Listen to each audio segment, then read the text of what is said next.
Hello, Sat Stackers, and welcome to the latest episode of the Bitcoin Bulletin Podcast. We have a lot to talk about today, but before we get into that, I want to remind everybody once again of Adam Meister at TechBald on Twitter's 210,000 block theory, because I've seen a lot of lamenting about this crab market or this bear market or this accumulation phase or whatever you want to refer to it as the longest, the most harsh we've ever had in all of Bitcoin's history. And I want to remind you that, Bitcoin has this 4-year halving cycle. And if you look at the cycles and you overlay them one on top of each other, they all rhyme pretty much remarkably so, as a matter of fact.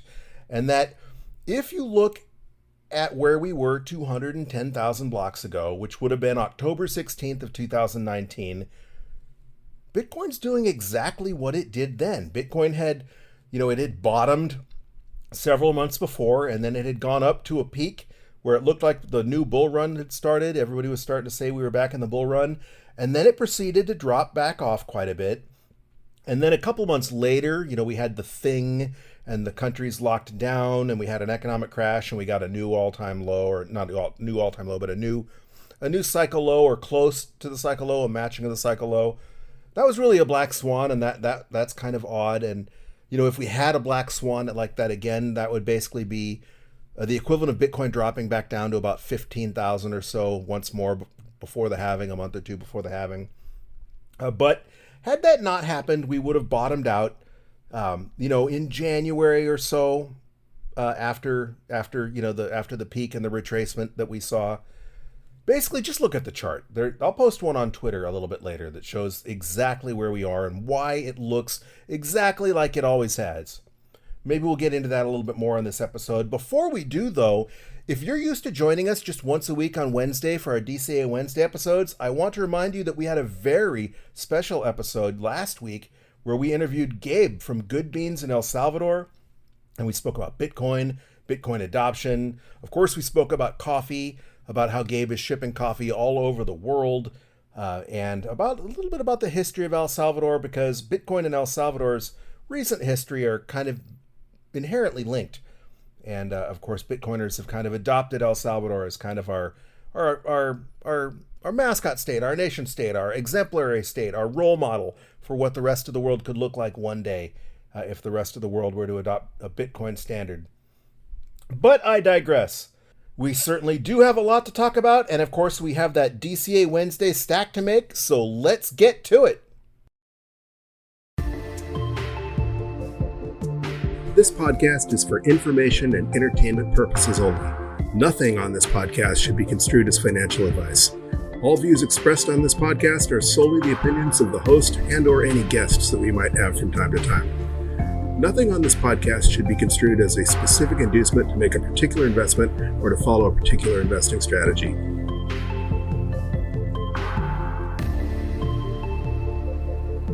Welcome back, Sat Stackers. As I mentioned, today is Wednesday, September 27th, 2023, and of course that means it is DCA Wednesday. Before we take a look at the news and get to that DCA stack where we grow our stack of sats together, let's take a real quick look at the vital statistics. At the time of recording, we are sitting at a block height of 809,646, and Bitcoin is clocking in at a US dollar value of $26,337, about $800 a Bitcoin cheaper in US dollar terms than it was for the last DCA Wednesday episode. And that is awesome, because today our $20 worth of stinking dirty fiat are going to buy us Satoshis at a rate of 3,797 sats per dollar, more than 100 sats more per dollar than we got just last DCA Wednesday. And I keep saying this over and over again, we are in that crab market, the accumulation phase, whatever you want to call it, and it is going to end sooner rather than later. Fall just started, which means, much like the seasons, TikTok next block, the turn of the seasons come, the earth revolves around the sun, life goes on kind of thing. And we only have 2 more turning of the seasons before the next block halving. And when that happens, when Bitcoin kicks off its next epic bull run, if history repeats or at least rhymes, God only knows what the US dollar value of Bitcoin will do, not even taking into account the destruction of the US dollar through inflation.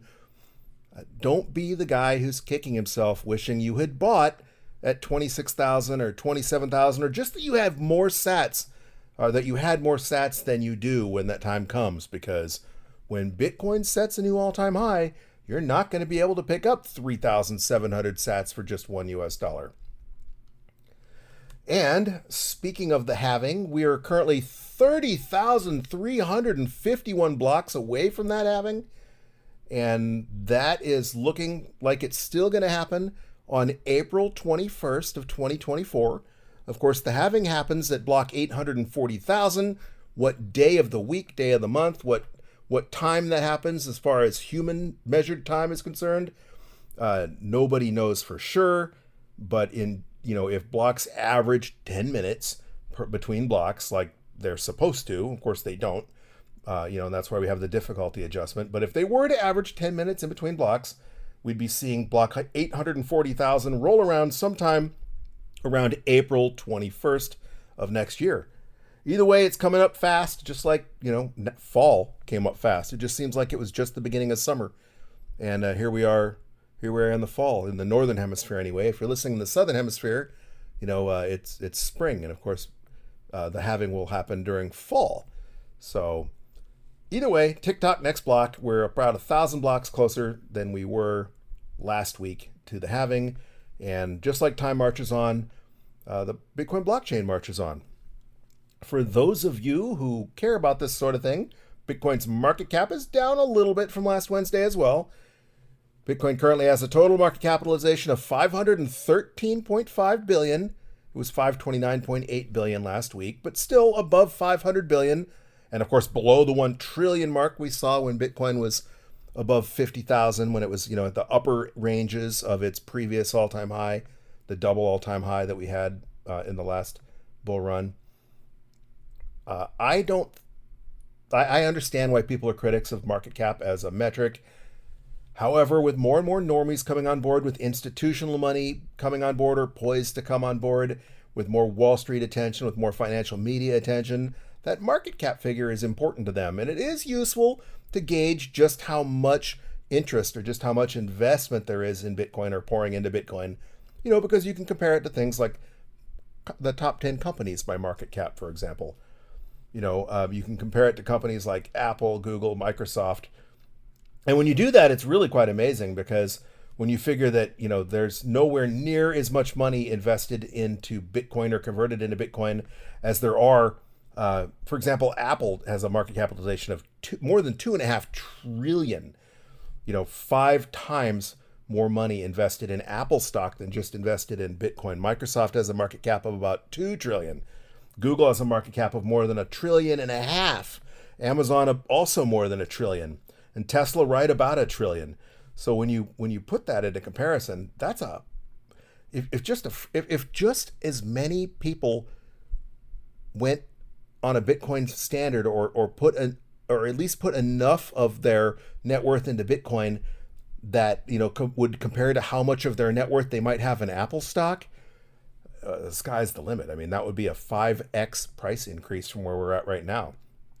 So that would be well over $100,000 for Bitcoin, and that would only be to match the market capitalization of just Apple.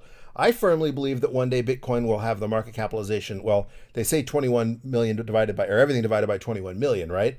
But even if it just has the market capitalization of the top 10 most valuable companies in the world combined, we're easily talking about $1 million a coin Bitcoin. And I don't have a crystal ball.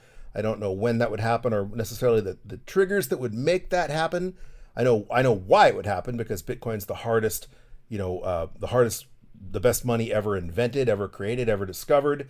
But what the chain of events are, what the straw that breaks the fiat camel's back is, I don't know when that's going to happen. I don't have a crystal ball. I can tell you that for the last 13 years, Bitcoin has, set a new all-time high 6 months to a year after the halving, and then gone on to have its ultimate blow-off top a year to 18 months later, before, we have the retracement and history repeats and the cycle is complete, leading up to the next halving. For those of you who value your wealth in gold, it will currently cost you 14 ounces of gold to purchase just one Bitcoin. If you're a gold bug, that's just a tiny bit cheaper for you than it was last week, but still almost a pound of gold to purchase just one Bitcoin. And be warned, when Bitcoin does set a new all-time high, we're not going to be talking about ounces. We're going to be talking about pounds. I know a lot of gold bugs that are Bitcoiners, but I also know a lot of gold bugs that are absolutely stubborn, pig-headed, think that Bitcoin is a scam, that think the government's going to destroy Bitcoin, whatever their excuse is, that just cling to their gold. And I want to remind you that, yeah, gold has been a store of value for 5,000 years. The saying goes, in Roman times, one gold coin would buy you like a toga and a pair of slippers. In 1900, one gold coin would have bought you a fancy suit and a pair of shoes and a nice belt. And today, one gold coin will buy you about the same thing, which isn't necessarily true with inflation, because that fancy suit's going to cost you a lot more than $1,800 or whatever a gold coin is currently worth at this moment, but approximately $1,800. But either way, all that's saying is you haven't lost any purchasing power by holding onto gold. And I have more to talk about gold when we get into this podcast, because we'll get into it in a bit. We'll continue on with the vital statistics. For those of you who value your wealth in pizza, one Bitcoin will currently purchase you 1,472 large pepperoni pizzas from Papa John's. That is more than a pizza. That is more than a pizza every day for, that's one pizza every day for more than 4 years for just one Bitcoin. So if you think about it in those terms, your family could survive for 4 years, even if they only ate once a day. You could feed your family for 4 years for just one Bitcoin. And that is pretty cool. Good luck doing that with a shiny yellow rock. Activity on the Bitcoin blockchain appears to have picked up a little bit since last week. Last week, there were approximately 54 blocks worth of transactions pending in the mempool, and that is up to 57 blocks. And if you do have a transaction that you need to guarantee is included in the next block, a high priority transaction, Clark Moody's dashboard is estimating that it will cost you 31 sats per VByte to guarantee that transaction is mined in the next block. That, however, is cheaper than last week when they were estimating 40 sats per VByte. Mempool.space is also showing that it's almost twice as cheap as they were estimating last week. Last week, they were estimating that a high priority transaction would need a fee of 42 sats per VByte, and right now they're estimating a fee of 23 sats per VByte will be in the next block or two. That is about 85 cents in US dollar terms, and that is almost exactly half of what they were estimating last week. So even though there's a little bit more activity on the network, mining fees are down, and that is good, because last week it was $1.60 US dollars in US dollar terms to guarantee that your on-chain transaction will be mined. And while that's nowhere near as expensive as we saw in 2017 or during the hash wars, it's still a lot more expensive than it had been when, less than 25 or 30 cents. It would cost you less than 25 or 30 cents in US dollars to do a priority transaction. Along those lines, a no priority transaction you have plenty of time to wait on. They're saying you can still include a fee as low as 6 sats per VByte. So, a fifth, 20% of what it would cost for a priority transaction. Of course, if you're going to do that, make sure you're familiar with replace by fee or child pays for parent, so you have the ability to bump that fee, get a transaction unstuck if the transaction hasn't been mined, or if the priority of that transaction changes while it's sitting in a mempool somewhere, that you have the ability to speed it up. And speaking of 24-hour on-chain transaction rate, or Bitcoin's on-chain transaction volume, the metric I love to follow, the 24-hour transaction rate, is down significantly from last week. So that kind of contradicts with the mempool bloat a bit. But at the moment, Bitcoin's 24-hour transaction rate is at 4.03 transactions per second, which was, that would have been blazing before Taproot and ordinals and inscriptions, when you would have never seen a transaction rate of more than 4 per second. It would have been highly unusual. At the time, I used to say if you saw more than 3.14 transactions per second, that was indicative of a lot of transaction volume. And in the entire history of this podcast, anytime we had seen above 3.14 transactions per second, that meant the price of Bitcoin was on the rise. That, however, is completely out the window. Everything changed with Taproot and the ordinals and inscriptions fiasco, and we'll have to see how that shakes out in the future. So maybe this metric will no longer be a valuable metric to follow, but in the meantime, I'm going to keep following it just so we know. And it is interesting to see the peaks and valleys, the ebbs and flows in the rate of transaction volume. And speaking of on-chain, speaking of mining, we're currently 786 blocks away from the next mining difficulty adjustment. Last DCA Wednesday, we just had a fairly large increase in mining difficulty. It went up by 5.5%. If you're not familiar, the Bitcoin algorithm adjusts the difficulty that it takes to find a block every 2016 blocks, which is theoretically every 2 weeks, with the goal of keeping blocks coming in on an average of once every 10 minutes. If they're coming in too fast, it gets a little more difficult to mine, and if it's coming in too slow, it gets a little easier to mine. And that's one of the more genius aspects of the Bitcoin Core protocol. Currently, we're looking at the next mining difficulty occurring sometime around October 3rd, about 5.5 days from now. And last week, I believe, that was looking like it was going to be October 5th. So things have sped up. Blocks are coming in a little bit faster than they were. Yeah, last week they were averaging 10 minutes and 16 seconds. Right now they're averaging 10 minutes and 4 seconds. So they're definitely coming in faster. And depending on whose data you're looking at, it could be, this is up in the air, because one site I'm looking at says there's going to be a difficulty decrease of 0.7%. And that would jive with an average of 10 minutes and 4 seconds. And others actually forecasting a 2.2% difficulty increase. And that's probably because they're taking in the trend, because Bitcoin has been speeding up. So I guess they're assuming that in 5.5 days, that if hash rate continues to increase, if block time continues to speed up, then they'll need a difficulty increase. Of course, we won't know until we won't know for another 786 blocks what that's going to be, but it looks like it's pretty close to a wash right now, because blocks are currently averaging 10 minutes and 4 seconds. So a little slower than that 10 minutes, but even if they get a little bit faster and come in at 9 minutes and 59 seconds, that isn't much of a difficulty adjustment. So if you're mining at home, or you work for a big corporate miner, or you are a big corporate miner, things are looking like they're going to stay pretty much the same. Before we continue, I want to thank those of you listening on your favorite podcasting 2.0 apps, such as Fountain and Breeze.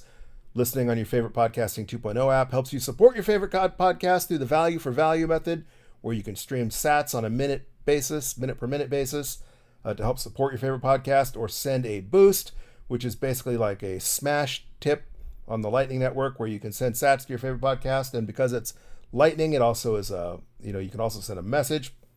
And we do have one boost, and that's from Leggy. Leggy boosted the podcast 5,000 sats and says, "Thanks. Just received Bitcoin for Noobs. Until last week, I never read the show notes and didn't know about it." What he's referring to is a book I wrote in 2017 called Bitcoin for Noobs, and it is just that. It's not a very long book, and it's not a very complicated book. At least I don't think it's a very complicated book. And it's basically a primer for those that are not Bitcoin OGs that are looking to answer that question. What is Bitcoin? What is Bitcoin all about? It could come in handy for orange pilling some of your normie friends. It isn't, like I said, it's not super long, and it's a little bit outdated because I wrote it in 2017. For example, I talk about paper wallets in there, and paper wallets, as you should know, are completely obsolete. You shouldn't be using paper wallets anymore. So, but nonetheless, thank you, Leggy, for the boost. Thank you for the shout out with the boost, and thank you for purchasing a copy of Bitcoin for Noobs, because that certainly helps support the podcast as well. And for those of you who aren't necessarily interested in tipping, in supporting your favorite podcast, you should still listen to your favorite podcast on the Fountain, because, well, it helps grow the value for value community, and you can get paid for listening to your favorite podcast. Depending on the day and how many sats they have available, you can earn sats for listening to your favorite podcast or listening to sponsored podcasts.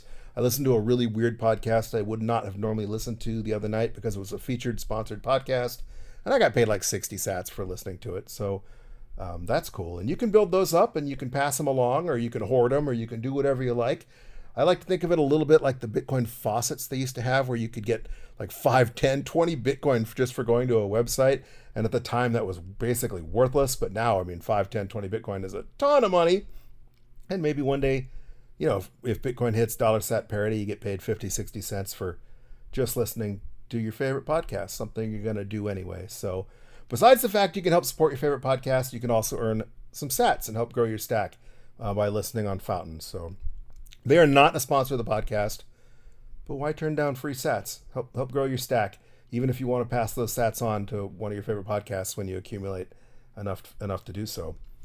Speaking of our listeners, our geographic distribution listeners remains unchanged this week. The top 10 countries are as follows. Number 1 remains the United States, so thank you to everybody listening from the United States.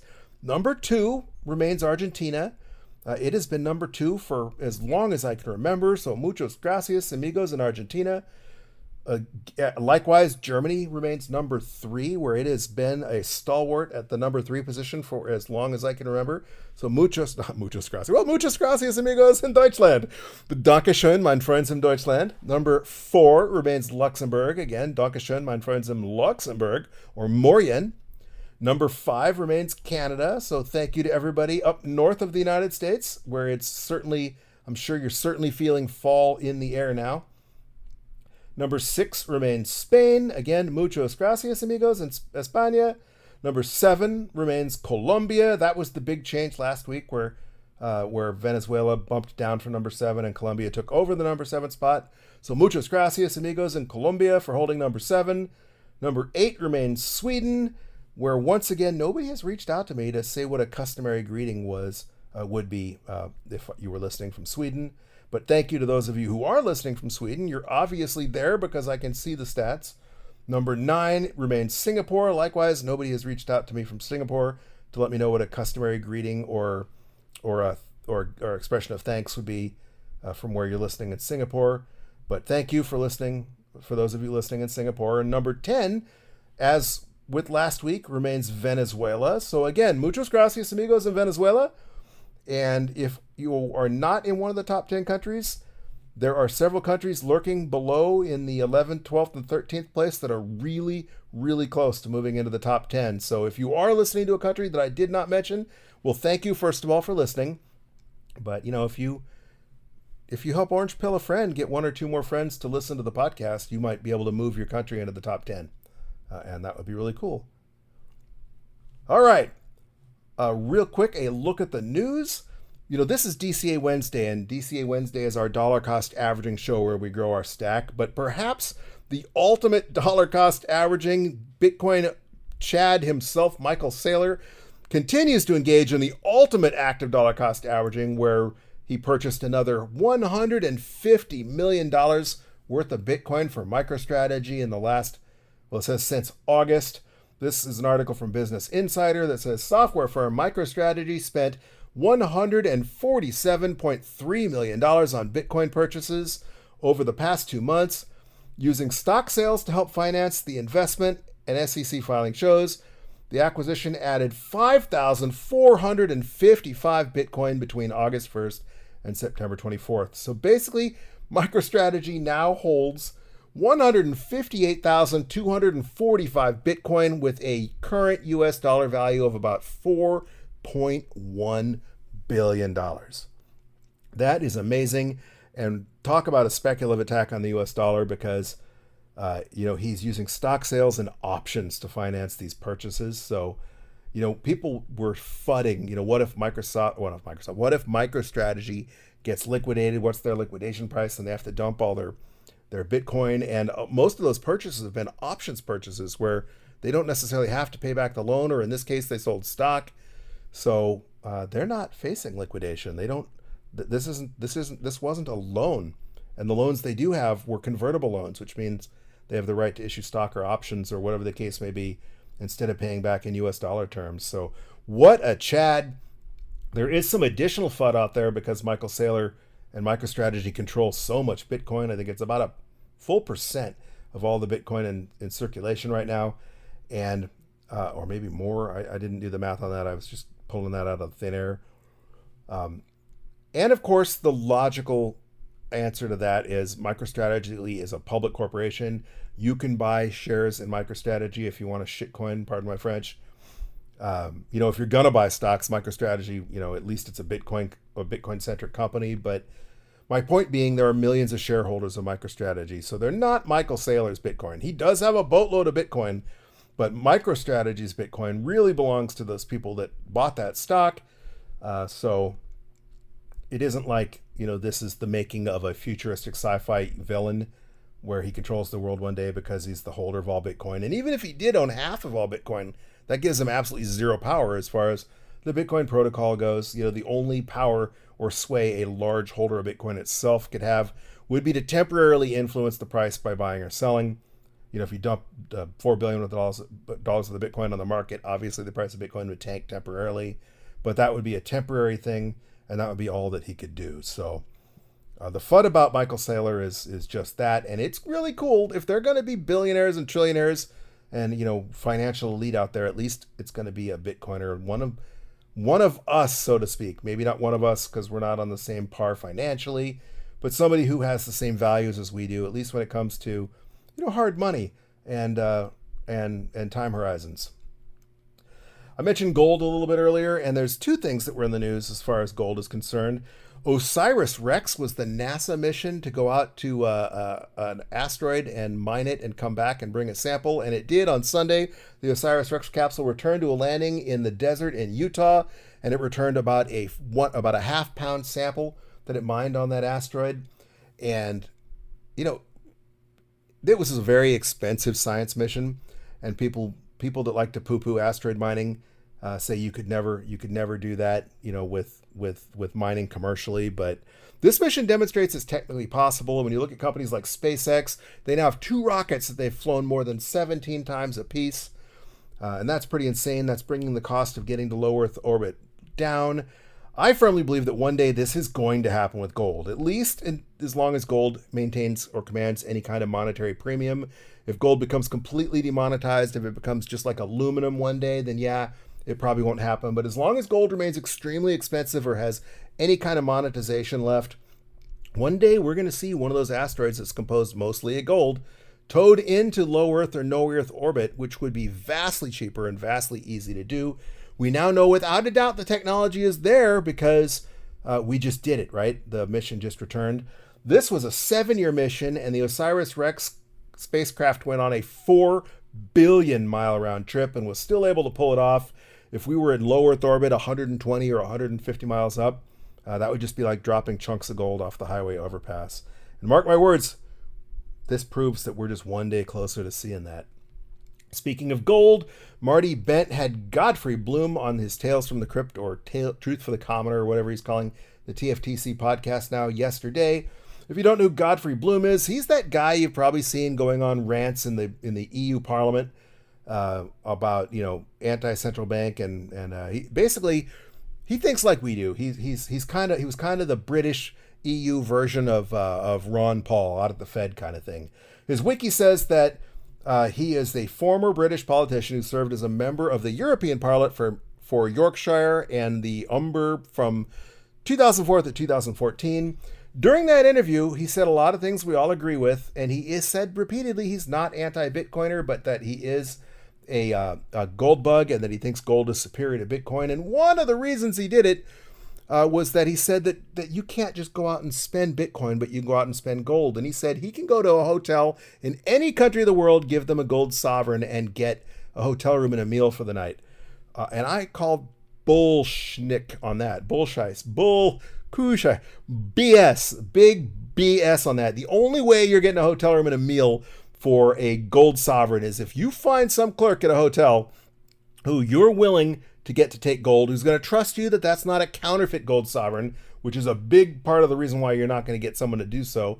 But let's say, Mr. Bloom, that if you walk into the Hilton here in Cocoa Beach, or the Holiday Inn, or the Motel 6, I don't care where it is, the only way you're getting a room for that gold sovereign is if it's like something out of Planes, Trains, and Automobiles where you're bartering with the clerk.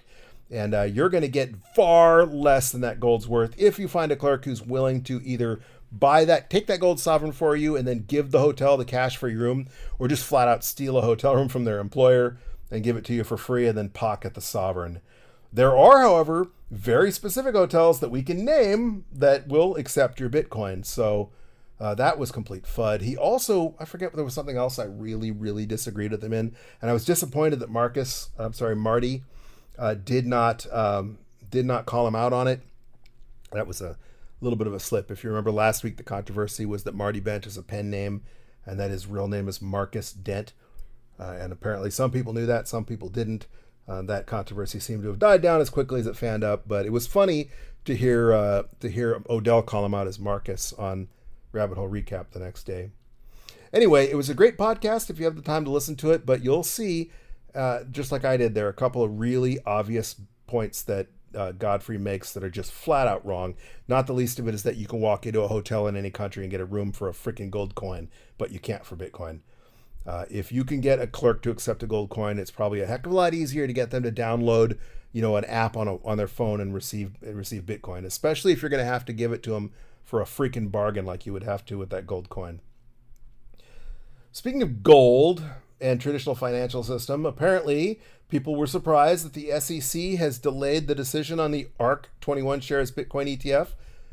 I've said all along, and I think pretty much everyone agrees, that the SEC is going to delay as long as they can possibly delay on approving a Bitcoin ETF, even if they're ultimately forced to because of the ruling in the lawsuit that when Grayscale sued the SEC and won for rejecting their conversion of the Bitcoin Investment Trust into an ETF. But the fact that we don't have a Bitcoin ETF, you should be cheering these decisions that the SEC is delaying it. Maybe you really, really, really want to see number go up. It would if an ETF was approved. Even if it was just a temporary bump, you would see some kind of rally. But every day that a Bitcoin ETF gets delayed is a blessing, because every day you can stack sats and you can get more sats for each of those dollars you're converting into sats is a good day. I am not in a hurry to get less than 1,000 sats per dollar for my filthy fiat. I'm not in a hurry to spend $250,000 or $1 million per coin to stack sats. I intend to continue dollar cost averaging for the long term. This is not a buy and sell investment for me.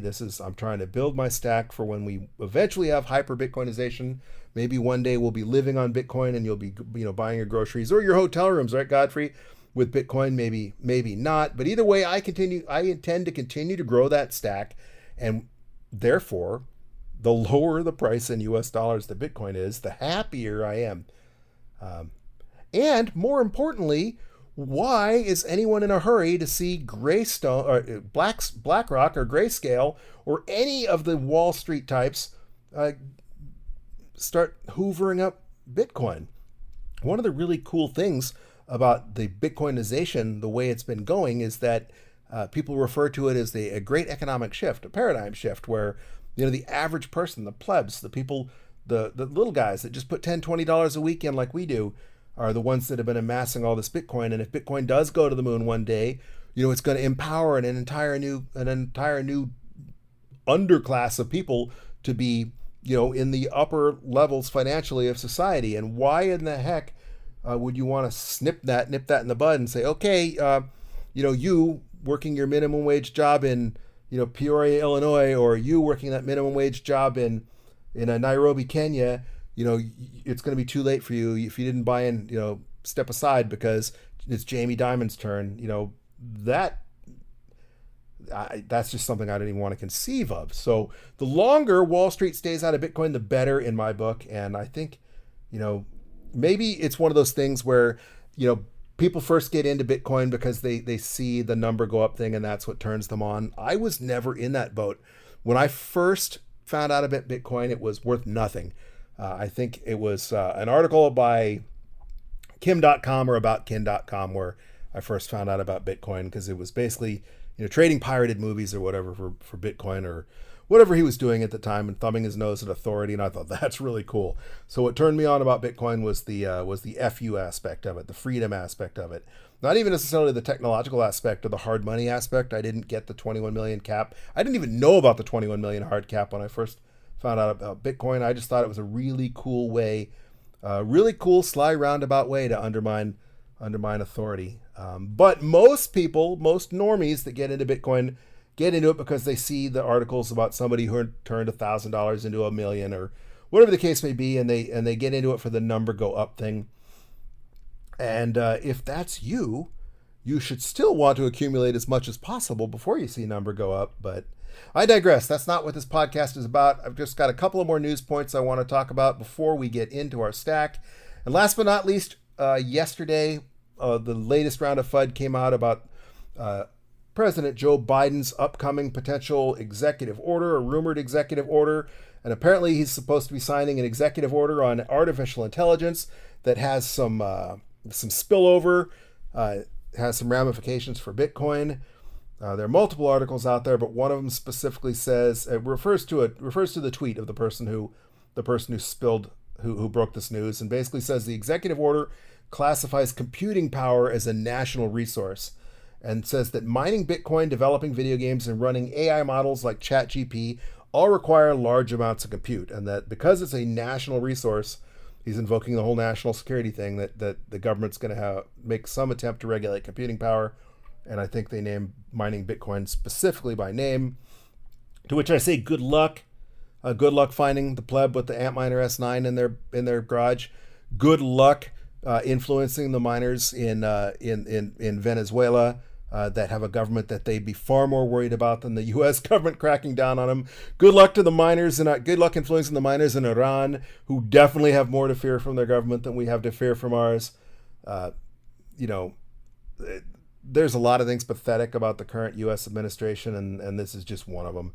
Again, everything that happens between now and next November needs to be looked, a year from November, a year and a month from now, needs to be looked at through the lens of politics, because in the United States, November 2024 is the next presidential election, and really the presidential campaign cycles, they really never end, but they get into full swing about 2 years prior to the election. So even though the campaign stops, the campaign ads aren't running, everything the incumbent politicians do right now is being done exclusively to gird their support, to bolster their position as far as their upcoming reelectability is concerned. And so everything that happens is just showmanship and BS. To include the potential government shutdown looming at the end of this month. I have a lot to say about the government shutdown as well, but I don't have time to get into it because the clock is ticking and we really need to get that DCA Wednesday stack done. So let's just get straight into that. For those of you who have never listened to us before, you might be asking, what is DCA Wednesday all about? And DCA Wednesday, well, the DCA is short for dollar cost averaging. And dollar cost averaging is an investment strategy where you invest your money in equal portions at regular intervals, regardless of price. For example, this is going to be our 114th stack. We started stacking every Wednesday, that's our regular interval, all the way back on July 28th of 2021, and we started stacking $20 every Wednesday, and that's our equal portion. And we chose $20 because I wanted to show that it is not too late for the average pleb. As long as you can come up with $20 once a week, you can still help build a stack of Satoshis. It is not too late. It still isn't too late. I think this podcast has shown that. While Bitcoin remains on sale as far as I'm concerned, you still have time to amass a stack of Bitcoin that will be enough to significantly, it will be enough that it will be significant to you when hyper-Bitcoinization finally comes. At least you will not be left behind when, as Christine Lagarde says, the escape hatches are open, and that escape hatch is Bitcoin, and the only way out of the fiat nightmare or the collapsing dollar or the collapsing pound or the collapsing peso is through Bitcoin. You will have, instead of scrambling trying to find someone who will trade your worthless fiat for Bitcoin, you will already have at least enough to get your family to safety or to buy your family food or whatever that may be. Anyway, as I mentioned, so far we've stacked 113 times. We've converted a total of $2,260 into Satoshis, including $50.85 worth of fees. So that $2,260, man, we did that just without even talking about the number of Satoshis we got. If you're one of those people that says, it's too late, I don't have enough money to invest, I only have $50, I only have $100, well, just by plunking away $20 a week, that $20 has turned into $2,260, which we've turned into 7,844,955 Satoshis. And that, I think, is, even at current prices, I mean, that's a significant amount of Bitcoin. But when Bitcoin when hyper Bitcoinization occurs, when Bitcoin becomes the global reserve currency, that is significantly more Bitcoin than the average person on Earth will be able to have. If you take 21 million people, divide it by the billions of people on Earth, I think the average, if you take into account lost Bitcoin, is something like 250,000 sats is all that would be available for the average person, and you would have 7.8 million if you just started dollar cost averaging $20 a week when we first began this show. Hopefully you did or have been stacking longer, and we're going to grow that stack today by opening up the Cash App and tapping Bitcoin and entering $20 and tapping buy and tapping confirm. And boom, we just stacked another 74,154 sats. Looks like Bitcoin got a tiny bit more expensive while I've been talking. Well, no, it's about the same. Bitcoin, we made that purchase at a rate of $26,363.80, so about $30 more than when I began the show. That 74,154 sats brought our stack up to 7.9 million. We have 7,919,109 sats. So if Bitcoin doesn't go on an epic tear, we are just maybe 2 more stacks away from having 8 million sats. Perhaps as importantly, because Bitcoin was on sale, we lowered that average cost basis again. We knocked $17.20 off our average purchase price. Our average cost basis is now $28,791.12. And that's only really important for tax purposes. All I focus on is the size of the stack. Size is all that matters, pun intended. What is interesting, though, and we spoke about this last week. Last week we mentioned if you had YOLO'd in at $39,716, which was the price of Bitcoin when we did our first stack on our very first DCA Wednesday, you would only have a stack of 5.6 million sats. So you'd have 2 million, you'd have 2,200,000 fewer sats than you do by DCAing. But, if Bitcoin does go to the moon one day, let's say Bitcoin hits $1 million, that's 7.9 million sats will be worth $79,449 And, if you want to put that in perspective, I don't think there are too many places in this world where $79,000 in current value wouldn't be a potentially life-changing amount. Michael Saylor found $79,000 on the ground. It wouldn't change his life, but I know if I found $79,000 in my bank account that I had forgotten I put there, I would breathe a lot easier. Of course, I would convert that all into Bitcoin immediately, but my point stands that is a significant investment for most people anywhere in the world. And we did that just by stacking $20 a week for 114 Wednesdays. Okay, my last little bit before I wrap this up is I want to ask you to follow us on Twitter. On Twitter, we are at BTC Bulletin Pod, and we don't have a whole lot of people following us on Twitter, but if you want to find out about things like, the special one-off episodes, like sometimes we do a weekend update episode, and last week we did an interview with Good Beans in El Salvador, at Good Beans Thaw on Twitter, by the way. If you want to find out about that, follow us on Twitter. That's the best way to do so. Again, we are at BTC Bulletin Pod on Twitter. We're also on Nostr, and our NPub is in the show notes. It's too long to read out, but it's also referenced in Twitter. So if you prefer Nostr, follow us on Twitter. I'm trying to post on Nostr more often. But reach out to me on Twitter if you are on Twitter, and let me know what you think about the show, topics you want me to cover, things you like hearing, things you are sick of hearing. I try and make this show as noob-centric as possible because, we do get first-time listeners, and we do get noobs and people that have never been orange-pilled before. So, some of the stuff we mention every single podcast. So if you're sick of hearing me give the definition of DCA, well, sorry, that's something we kind of have to do because there are people out there listening for the first time. So I try and keep it fresh, but I want to hear your input. So DM me at BTC Bulletin Pod on Twitter. If you don't have Twitter, send me an email. Our email is bitcoinbulletin@protonmail.com. Again, Bitcoin Bulletin, just like the podcast, protonmail.com and let me know. I'd like to hear from you. I really like hearing from you when you send boosts like Leggy did. That's great feedback, and it's cool to see and cool to hear from you. And it's great that you help support the podcast and that you help support the podcast via Lightning. That's awesome in more ways than one. But more importantly than helping support the show, I like feedback. So again, on Twitter, we're at BTC Bulletin Pod, and the email is bitcoinbulletin@protonmail.com. All right, I don't have anything in the works special planned for this next week, but you never know. But at least I will see you on Wednesday and every Wednesday for our next DCA Wednesday episode, where hopefully we get this stack over 8 million sats in the next purchase or two. I mean, Bitcoin doesn't have to dip a whole lot for us to amass 81,000 sats. That's probably a minimum of 2 purchases away. But either way, that's coming up fast, and hopefully we will do that in the next Wednesday or two. Until that time, though, keep on stacking those sats, you sexy sat stackers.